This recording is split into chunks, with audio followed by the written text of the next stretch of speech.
YS Vivekananda Reddy హత్య కేసులో చలనం మొదలైన సూచనలు కనిపిస్తున్నాయి.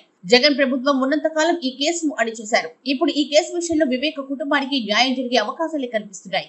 మంగళవారం నాడు అమరావతిలోని ముఖ్యమంత్రి కార్యాలయానికి వివేక హత్య విషయంలో రాజులేని పోరాటం చేస్తున్న ఆయన కుమార్తె సునీత వచ్చారు.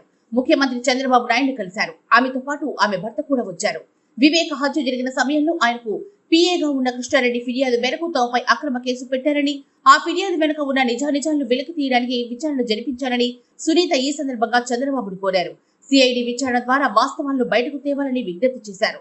ఈ సందర్భంగా చంద్రబాబు మాట్లాడుతూ తనకు అన్ని విషయాలు తెలుసని, తప్పకుండా విచారణ జరిపిస్తానని సునీతకు హామీ ఇచ్చారు.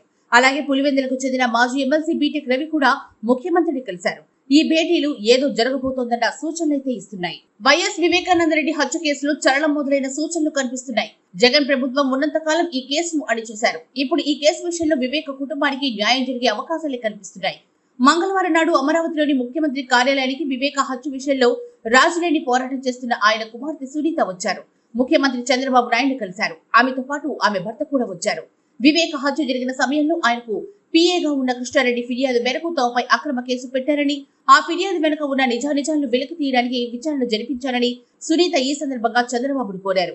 సిఐడి విచారణ ద్వారా వాస్తవాలను బయటకు తేవాలని విజ్ఞప్తి చేశారు. ఈ సందర్భంగా చంద్రబాబు మాట్లాడుతూ తనకు అన్ని విషయాలు తెలుసని, తప్పకుండా విచారణ జరిపిస్తానని సునీతకు హామీ ఇచ్చారు. అలాగే పులివెందులకు చెందిన మాజీ ఎమ్మెల్సీ బీటెక్ రవి కూడా ముఖ్యమంత్రిని కలిశారు. ఈ భేటీలు ఏదో జరగబోతోందన్న సూచనలైతే ఇస్తున్నాయి.